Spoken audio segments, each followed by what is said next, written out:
May mga tao na hindi mo dapat bigyan ng oras o bigyan ng pansin at enerhiya mo dahil wala silang naidudulot na mabuti sa buhay mo. Sa video na ito, pag-uusapan natin ang 12 klaseng tao na mas mabuting huwag mo nang bigyan ng sobrang atensyon para mas maprotektahan mo ang kapayapaan ng isip mo, para mas makapag-focus ka sa mga mahalagang bagay at para mas mapalapit ka sa mga layunin mo sa buhay. Unang-una mga kaibigan, huwag mong bigyan ng atensyon ang taong puro reklamo pero walang ginagawa para magbago. May mga taong halos araw-araw mong maririnig na nagre-reklamo. Pero kapag binigyan mo ng payo, binigyan mo ng pagkakataon o simpleng direksyon kung paano magsisimula, bigla silang maraming dahilan kung bakit hindi nila kayang gawin.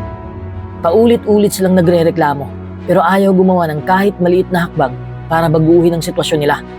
They want a different result, but they keep doing the same things every single day.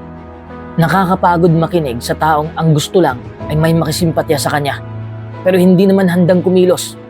Sa umpisa, tutulungan mo pa sila dahil nagmamalasakit ka, pero umiikot lang ang usapan sa parehong problema, sa parehong reklamo at parehong dahilan. Hindi masama ang maglabas ng sama ng loob. Lahat tayo ay dumadaan sa panahon ng panghihina. Ang problema ay kapag ginawa ng lifestyle ang pagrereklamo at tuluyan ng iniwan ang responsibilidad na baguhin ang sariling buhay. Ang bawat minuto na ginugugol mo sa pakikinig sa walang katapusang reklamo ay oras na pwede mong gamitin para sa sariling pag-unlad, para sa pamilya o para sa mga taong tunay na gustong umasenso. Pansinin mo rin ang epekto nito sa sarili mo. Kapag palagi kang napapaligiran ng negativity, unti-unti ring bumibigat ang isip mo. Kahit maganda ang araw mo, kaya nitong sirain ang mood mo at bawasan ang motivation mo. Kaya hindi pagiging masama ang paglayo sa ganitong klase ng tao. It's called protecting your peace. Hindi mo responsibilidad na buhatin ng taong ayaw tumayo sa sarili niyang mga paa. Mas piliin mong bigyan ng oras ang mga taong may problema rin pero patuloy na lumalaban. Yung mga taong kapag nadapa, bumabangon. Yung mga taong handang matuto, handang magbago at handang kumilos kahit mahirap. Dahil ang tamang impluwensya ay nakakahawa. Kung palagi kang nasa paligid ng mga taong may growth mindset, mas magiging positibo rin ang pananaw mo sa buhay. Ang kalidad ng mga taong pinipili mong pakinggan at samahan, yun ang magpapabago sa buhay mo. Number 2, huwag mong bigyan ng atensyon ang taong gusto kang kontrolin sa bawat desisyon mo. May mga tao na parang gusto nilang sila ang may hawak ng manibela ng buhay mo. Mula sa mga simpleng bagay tulad ng pananamit, pagpili ng kaibigan, hanggang sa malalaking desisyon tungkol sa trabaho, negosyo o relasyon. Lagi silang may gustong idikta. At kapag hindi mo sinunod ang gusto nila, ipaparamdam nila na mali ka o wala kang alam. Sa umpisa, baka isipin mong concern lang sila. Baka iniisip mo na gusto lang nilang protektahan o gabayan ka. Pero mapapansin mong nawawala na ang boses mo. Bawat desisyon mo, kailangan mo pang humingi ng approval. Bawat pangarap mo, kailangan mo nang pumasa sa standards nila bago mo subukan. Unti-unti, nabubuhay ka na para mapasaya ang ibang tao kaysa sa sarili mo. You stop asking kung ano ba talaga ang gusto mo sa buhay at mas inuuna mo pang iniisip kung ano kaya ang sasabihin ng ibang tao. Kapag nasanay kang may ibang nagdidesisyon para sa'yo, mawawala ang tiwala mo sa sarili mong kakayahan. Magdadalawang isip ka sa bawat hakbang. Matatakot kang magkamali at aasa ka na lang palagi sa opinyon ng iba. Tandaan mo, ang payo ay regalo, pero ang kontrol ay kulungan. Magkaiba ang taong nagbibigay ng guidance sa taong gustong hawakan ang bawat galaw mo. Ang tunay na nagmamahal at nagmamalasakit ay magbibigay ng opinyon, pero irerespeto pa rin ang huling desisyon mo. Hindi mo kailangang ipaliwanag ang bawat pangarap mo sa mga taong hindi handang umunawa. Hindi mo rin kailangang humingi ng permiso para mabuhay ayon sa mga pinapahalagahan mo. This is your life, not theirs. Oo, makinig ka sa mga taong may karanasan at may mabuting intensyon. Pero huwag mong hayaang mawala ang kakayahan mong mag-isip at magdesisyon para sa sarili mo. Dahil sa huli, ikaw ang haharap sa resulta ng mga pinili mo, hindi sila. Kaya matutong magtakda ng boundaries. Hindi ito pagiging swail o walang utang na loob. Ito ay pagpapakita ng respeto sa sarili mong pagkatao. Kapag natutunan mong pahalagahan ang sarili mong boses, mas magiging matatag ka, mas magkakaroon ka ng kumpiyansa, at mas malaya kang mamuhay ayon sa layunin at direksyong pinili mo. Number 3, huwag mong bigyan ng atensyon ang taong mahilig manghusga nang hindi alam ang buong kwento. May mga taong isang tingin lang, may conclusion na agad. Isang post lang sa social media, feeling nila, alam na nila ang buong buhay mo. Isang pagkakamali lang na nakita nila, parang kilalang kilala ka na nila. They judge the chapter they saw as if they had read the entire book. Minsan, sasabihin nilang tamad ka, pero hindi nila alam kung ilang gabi kang nagpuyat para lang makabangon sa problema. Iisipin nilang suplado ka, pero hindi nila alam na tahimik kang lumalaban sa sariling laban. Akala nila mahina ka dahil umiiyak ka, pero hindi nila nakita kung gaano ka katapang na pinili mong magpatuloy kahit gusto mo nang sumuko. Ang pinakamadaling gawin sa mundo ay manghusga. Hindi ito nangangailangan ng oras, pag-unawa o malasakit. Isang opinyon lang at pakiramdam ng iba ay sapat na yon para husgahan ang buong pagkatao ng isang tao. Ang masakit, ikinakalat pa nila ito sa iba hanggang sa ang chismis ay magmukhang katotohanan. They create stories based on assumptions, not on facts. At kapag maraming naniwala, ikaw pa ang kailangang magpaliwanag kahit wala ka namang kasalanan. Kung palagi mong bibigyan ng atensyon ang bawat taong may opinyon tungkol sa buhay mo, mauubos ang oras at lakas mo sa kakadepensa sa sarili. Hindi mo makukontrol ang iniisip ng ibang tao, pero makukontrol mo kung gaano kalaking space ang ibibigay mo sa kanilang mga salita. Tandaan mo, ang mga taong tunay na nagmamalasakit ay unang nagtatanong bago humusga. Nakikinig sila bago magsalita. Sinisikap nilang maintindihan ang buong sitwasyon bago bumuo ng opinyon. Yun ang tanda ng maturity at wisdom. Kaya wag mong hayaang sirain ng mga taong mahilig manghusga ang tiwala mo sa sarili. Keep living your truth. Hindi mo kailangang ipaliwanag ang bawat desisyon mo sa mga taong sarado na ang isip at desidido ng maliitin ka. Ang karakter mo ay hindi nasusukat sa opinyon ng mga taong kulang sa impormasyon. Mas mahalaga ang katotohanan kaysa sa haka-haka, at mas mahalaga ang integridad kaysa sa approval ng mga taong hindi naman alam ang buong kwento ng buhay mo. Number 4, huwag mong bigyan ng atensyon ang taong puro pangako pero walang aksyon. May mga taong napakagaling magsalita. Ang dami nilang plano sa buhay. Ang dami nilang pangako. Para bang siguradong-sigurado sila na mangyayari ang lahat. Pero kapag dumating na ang oras ng paggawa, bigla silang nawawala o maraming dahilan kung bakit hindi nila nagawa. At sa una, maiintindihan mo pa sila. Bibigyan mo pa ng isang pagkakataon dahil naniwala kang lahat naman ay nagkakamali. Pero paulit-ulit lang pala ang cycle. Parehong pangako, parehong excuse, at parehong resulta. Walang nangyayari. Actions speak louder than words. Paulit-ulit natin yung naririnig. Kahit gaano kaganda ang sinasabi ng isang tao, kung hindi naman ito nasasabayan ng gawa, unti-unti ring nawawala ang halaga ng kanyang salita. Ang tiwala ay hindi nabubuo sa matatamis na pangako, kundi sa maliliit na aksyon na paulit-ulit na ginagawa.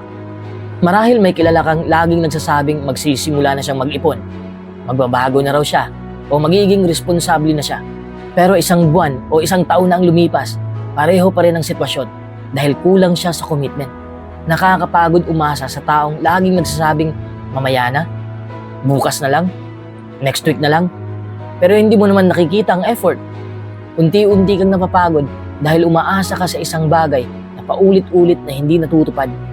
Hindi ibig sabihin nito na dapat mong husgahan agad ang lahat. May mga pagkakataong may valid reason ang isang tao kung bakit hindi niya natutupad ang kanyang salita. Pero kung naging pattern na ito, kailangan mo ring maging matalino. Don't invest too much trust in empty promises. Mas mabuting paniwalaan mo ang consistency kaysa sa confidence. Mas mahalaga ang taong tahimik lang pero ginagawa ang sinasabi niya kaysa sa taong napakagaling magsalita pero walang resulta. Sa buhay, ang kailangan mo ay mga taong kapag nagsabing gagawin nila, hindi mo na kailangan paulit-ulit na paalalahanan. Ang tunay na integridad ay nasusukat sa dami ng pangakong tinutupad. Number 5, huwag mong bigyan ng atensyon ang taong ginagawa kang kompetisyon imbis na kaibigan. May mga taong ngumingiti sa harap mo, nakikipagpintuhan at tinatawag kang kaibigan. Pero sa likod ng bawat usapan yung dalawa ay palaging may paghahambing.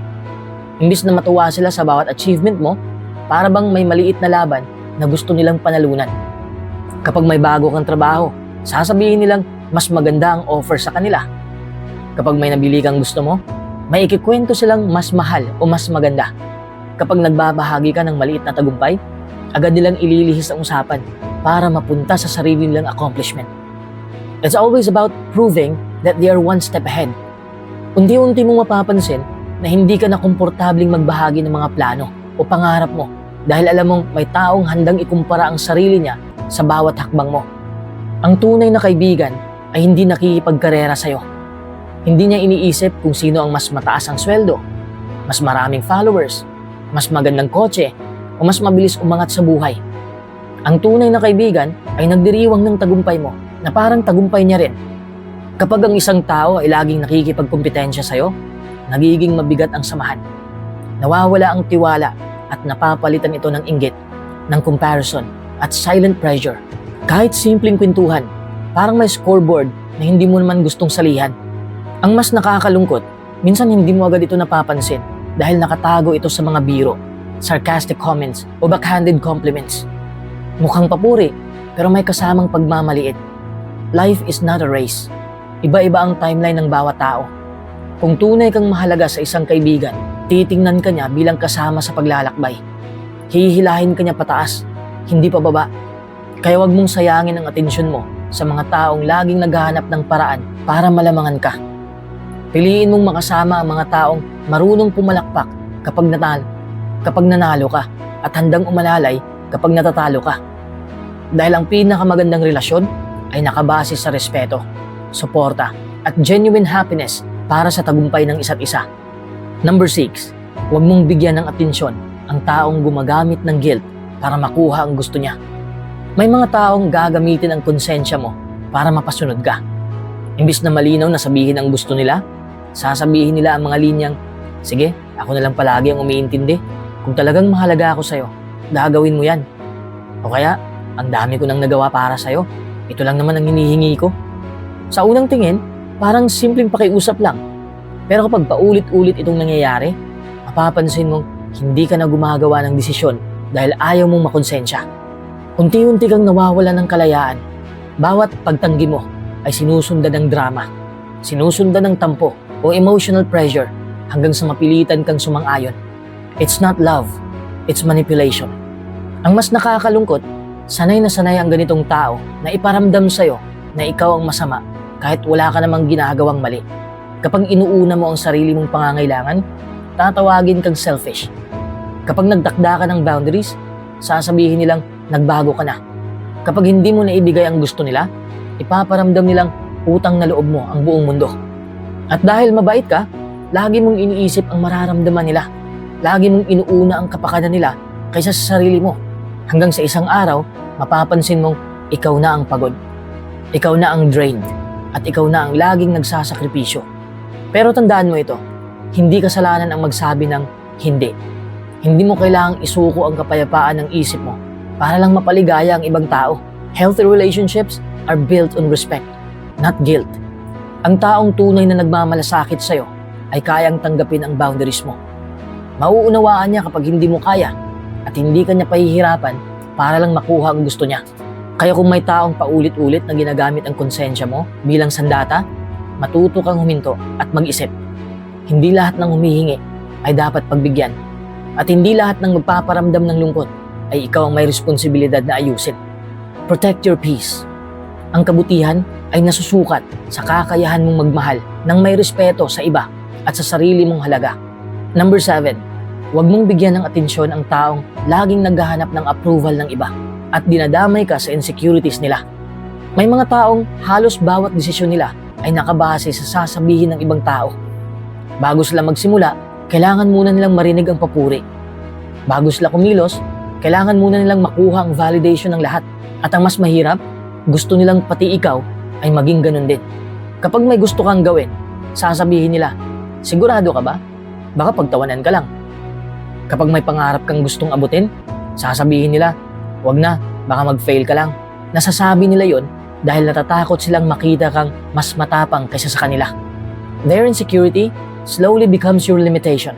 Unti-unti, mapapansin mong nagdadalawang isip ka na rin sa mga bagay na dati ay kaya mong gawin. Hindi ka naman natatakot sa pagkakamali eh. Natatakot ka lang sa opinyon ng ibang tao. At doon nagsisimulang lumiit ang mundo mo. Ang problema sa taong laging naghahanap ng approval ay madalas gusto rin niyang ikulong ka sa parehong mindset.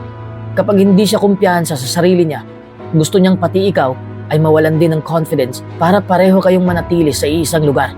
Pero hindi mo kailangang maging paborito ng lahat para maging matagumpay. Hindi mo kailangang ipaliwanag ang bawat pangarap mo sa mga taong hindi naman ang magbabayad ng presyo ng mga desisyon mo. People will always have something to say. Kapag sumubok ka, may masasabi sila. Kapag hindi ka sumubok, may masasabi pa rin sila. Kaya kung mamumuhay ka base sa approval ng iba, baka isang araw mapansin mong nabuhay ka para sa opinyon nila at hindi para sa layunin mo. Piliin mong makasama ang mga taong nagbibigay ng encouragement, hindi ng takot. Yung mga taong kapag nakita kang umaangat, sila pa ang unang pumapalakpak. Yung mga taong itinutulak kang maging mas mahusay, hindi yung hinihila kang bumalik sa sarili nilang insecurities. At tandaan mo ito, ang self-worth mo ay hindi sinusukat ng dami ng likes, papuri o pag-aproba ng ibang tao. Alam ng isang taong may tunay na kumpiyansa na hindi niya kailangang patunayan ang sarili niya sa lahat. Kapag natutunan mong pahalagahan ang sarili mong halaga, mawawala ang pangangailangan mong habulin ang validation ng mundo at mas magiging malaya kang maging kung sino ka talaga. Number 8, huwag mong bigyan ng atensyon ang taong hindi marunong magpasalamat at puro kulang ang nakikita. May mga tao na kahit anong ibigay mo, parang hindi pa rin sapat. Kahit gaano kalaki ang effort mo, ang una nilang mapapansin ay kung ano ang kulang, hindi kung ano ang ginawa mo. Imbis na magpasalamat, mas madalas mong maririnig ang, bakit ito lang? Sana ganito na lang ang ginawa mo. Nakakapagod ang ganitong klase ng tao. Dahil sa bawat kabutihang ginagawa mo, parang may invisible checklist sila na hindi mo kailanman matatapos. Kahit ibigay mo ang oras mo, ang lakas mo, o kahit isakripisyo mo ang sarili mong pangangailangan, may makikita pa rin silang mali. Ang mas mahirap pa rito, nakakahawa ang mindset nila. Kapag palagi kang kasama ng taong puro kakulangan ang nakikita, pati ikaw ay nagsisimula ng mawala ng appreciation sa mga simpleng biyaya ng buhay. Instead of feeling blessed, you start focusing on what's missing instead of what's already in front of you. Hindi ibig sabihin ito na bawal mangarap ng mas maganda o maghangad ng mas mataas. Walang masama sa pagnanais ng improvement, pero may malaking pagkakaiba ang taong may pangarap at ang taong hindi marunong magpasalamat. Ang taong may pangarap ay marunong mag-appreciate habang patuloy na lumalaban. Ang taong ungrateful naman ay laging may reklamo kahit marami nang natatanggap.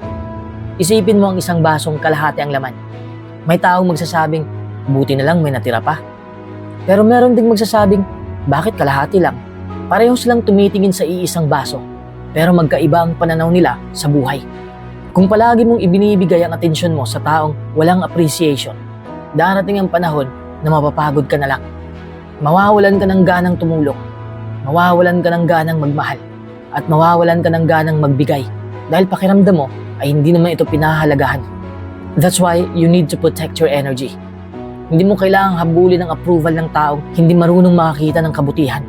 Mas mainam na ilaan mo ang oras mo at pagmamalasakit mo sa mga taong marunong magsabi ng salamat, marunong pahalagahan ang maliit na bagay, at marunong kilalanin ang effort ng iba.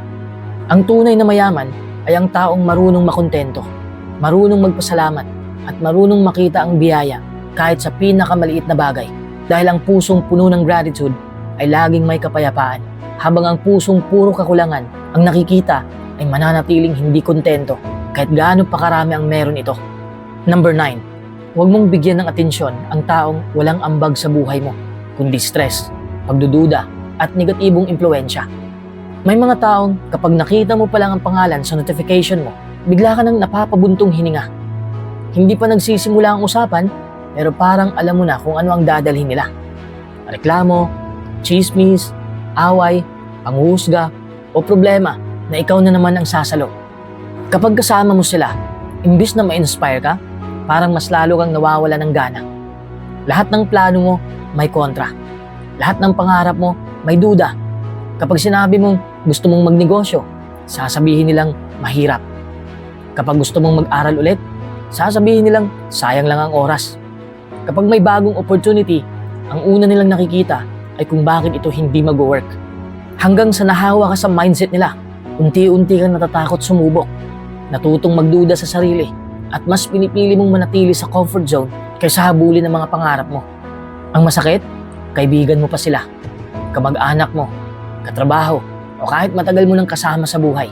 Dahil sanay ka na sa presensya nila, hindi mo napapansin na unti-unti na pala nilang inuubos ang confidence at peace of mind mo. Hindi ibig sabihin na kailangan mong layuan ang lahat ng taong may pinagdadaanan.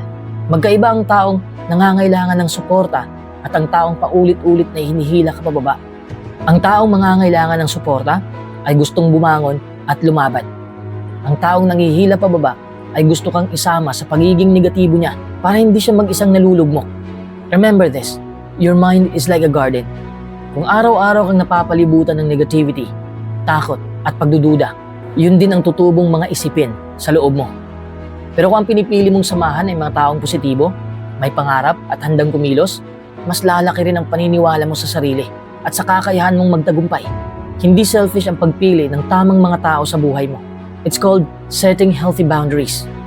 Hindi mo kailangang ibigay ang oras, atensyon at lakas mo sa mga taong walang naidudulot kundi stress at pag-aalala. Tandaan mo ito, ang buhay ay maikli para gugulin sa mga taong patuloy na nagpapabigat ng puso at isip mo. Piliin mong samahan ng mga taong nagbibigay ng kapayapaan, nagtutulak sa'yo para maging mas mabuting tao, at nagpapaalala na kaya mong maabot ang mga pangarap mo. Dahil ang tamang tao ay tutulungan kanyang palawakin ang mundo mo. Number 10, huwag mong bigyan ng atensyon ang taong laging naghahanap ng drama at gulo. May mga tao na parang hindi kumpleto ang araw kapag walang issue, walang away, at walang chismis na papag-uusapan.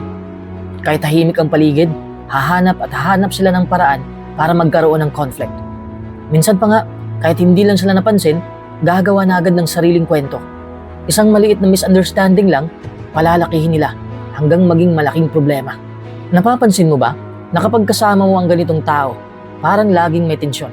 Ngayon ay may kaaway siya sa trabaho, bukas naman sa kapitbahay, pagkatapos ay sa sariling kaibigan o kamag-anak.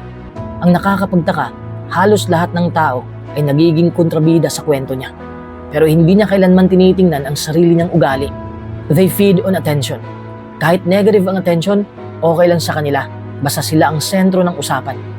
Gustong-gusto nilang may nakikisawsaw, may kumakampi, at may nadadamay sa gulo na sila rin naman ang nagsimula. Sa umpisa, maaawa ka pa at iisipin mong sila ang biktima. Pero mapapansin mong paulit-ulit lang ang pattern. Parehong drama, ibang tao lang ang kasama sa eksena. At kapag wala silang makitang problema, minsan sila mismo ang gumagawa nito. Ang mas delikado, maaari kang maging susunod na karakter sa drama nila. Ngayon ay kakampi ka. Pero kapag hindi mo na sila sinang-ayunan o hindi na ibigay ang gusto nila, ikaw naman ang pag-uusapan.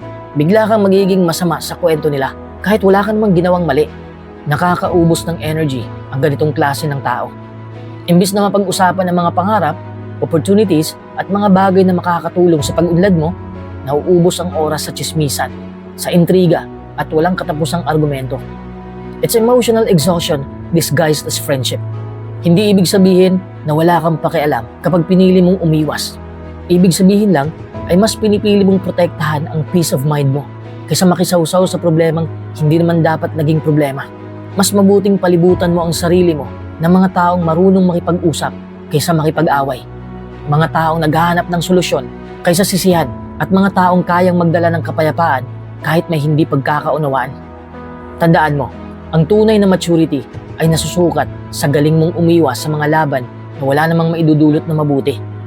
Because not every issue deserves your attention, and not every invitation to drama deserves your response. Number 11, huwag mong bigyan ng atensyon ang taong gusto kang pababain para siya ang magmukhang mas mataas. May mga taong hindi marunong umangat nang hindi nangihila ng iba pababa. Sa halip na palakpakan ang tagumpay mo, hahanapan nila ito ng mali. Kapag may naabot ka, sasabihin nilang sinuwerte ka lang. Kapag may magandang nangyari sa buhay mo, hahanapan nila ng paraan para mabawasan ang halaga nito. Parang hindi sila komportable na makita kang masaya, makita kang confident o umaangat. They feel better only when they make someone else feel smaller. Kaya ang paraan nila para magmukhang mataas ay ang sirain ng self-confidence ng ibang tao. Ang mahirap lang, hindi ito halata eh. Maaari itong magtago sa mga biro na may kasamang panlalait. Sasabihin nilang, nagbago ka na. Ikaw pa talaga ang gumawa niyan? Sabay tatawa at sasabihin joke lang. Pero alam mong may kirot ang mga salitang yon. May mga pagkakataon ding ikukumpara ka nila sa ibang tao para maramdaman mong kulang ka. Imbis na makita mo ang sariling progreso, gusto nilang magduda ka sa kakayahan mo. Kapag nagsimula kang magtanong sa sarili mo kung sapat ka ba, pakiramdam nila ay nanalo sila. Ang mas nakakalungkot, kung palagi kang nakikinig sa ganitong klaseng tao, unti-unti mong paniniwalaan ang mga sinasabi nila. Magiging hesitant ka ng sumubok ng bago. Matatakot kang mangarap at baka isipin mong hindi mo deserve ang mga biyayang dumarating sa buhay mo. Pero tandaan mo ito, ang taong tunay na mataas ang tingin sa sarili ay hindi kailangan mang-apak ng iba. Secure people inspire. Insecure people compare, criticize, and compete with everyone around them. Hindi mo kailangan patunayan ang halaga mo sa taong determinado ng maliitin ka. Kahit anong gawin mo, may masasabi pa rin sila dahil hindi ikaw ang tunay nilang problema. Ang problema ay ang insecurity na dala-dala nila. Kaya piliin mong lumayo sa mga taong imbis na magbigay ng lakas ay inuubos ang kumpiyansa mo. Mas gugulin mo ang oras mo sa mga taong natutuwa kapag may naaabot ka, kapag may nagbibigay ng honest encouragement, at kapag itinutulak kang maging mas mabuting bersyon ng sarili mo. Remember this, hindi nababawasan ang liwanag ng kandila mo kapag may ibang kandilang sinindihan. At hindi mo kailangan magpaliit para lang may ibang magmukhang malaki. Hayaan mong ang karakter, sipag at kabutihan mo ang magsalita. Ang tunay na taas ng isang tao ay nasusukat sa dami ng taong kanyang naiangat. Number 12, huwag mong bigyan ng atensyon ang taong paulit-ulit na nagsisinungaling. May mga tao na sa unang beses mong mahuli sa pagsisinungaling, maiintindihan mo pa. Baka natakot lang, baka nahiya, o baka nagkamali lang ng desisyon. Pero kapag ginawa nilang ugali ang pagsisinungaling, ibang usapan na yon. Unti-unti nitong sinisira ang tiwala. At ang masakit, hindi mo agad napapansin. Isang maliit na kasinungalingan ngayon, isa na naman bukas.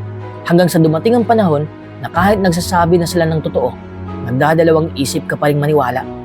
Nakakapagod ang laging magtanong, magduda at mag-imbestiga. Instead of enjoying the relationship, the friendship, o kahit simpleng usapan, lagi kang nag-o-overthink. Totoo ba ang sinasabi niya? May tinatago ba siya? May iba na naman bang dahilan sa likod ng kwento? Ang tiwala ay parang salamin. Kapag nabasag, pwede mo itong pagdikit-dikitin, pero mananatili ang mga bitak. At sa bawat bagong kasinungalingan, mas lalo itong nababasag hanggang sa dumating ang puntong wala nang mabubuo. May mga taong sanay magsinungaling para magmukhang mabuti, para makaiwas sa responsibilidad, o para makuha ang gusto nila. They manipulate stories to protect their image, kahit may ibang taong nasasaktan o naloloko. Hindi mo kailangang ubusin ang oras at lakas mo sa taong hindi marunong maging tapat.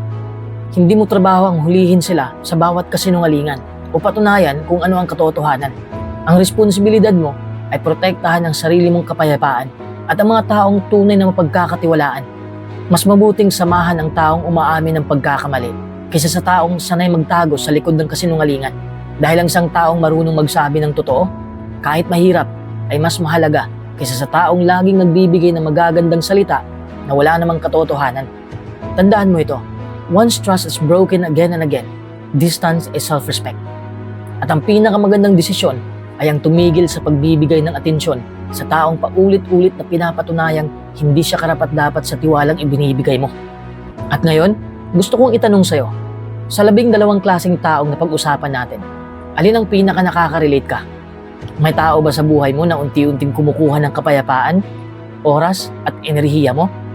Tandaan mo, hindi mo kontrolado ang ugali ng ibang tao, pero kontrolado mo kung sino ang bibigyan mo ng access sa isip, puso at buhay mo. Ang bawat minuto na inilaan mo sa maling tao ay minutong nawala sa mga pangarap mo, sa pamilya mo at sa sarili mong pag-unlad.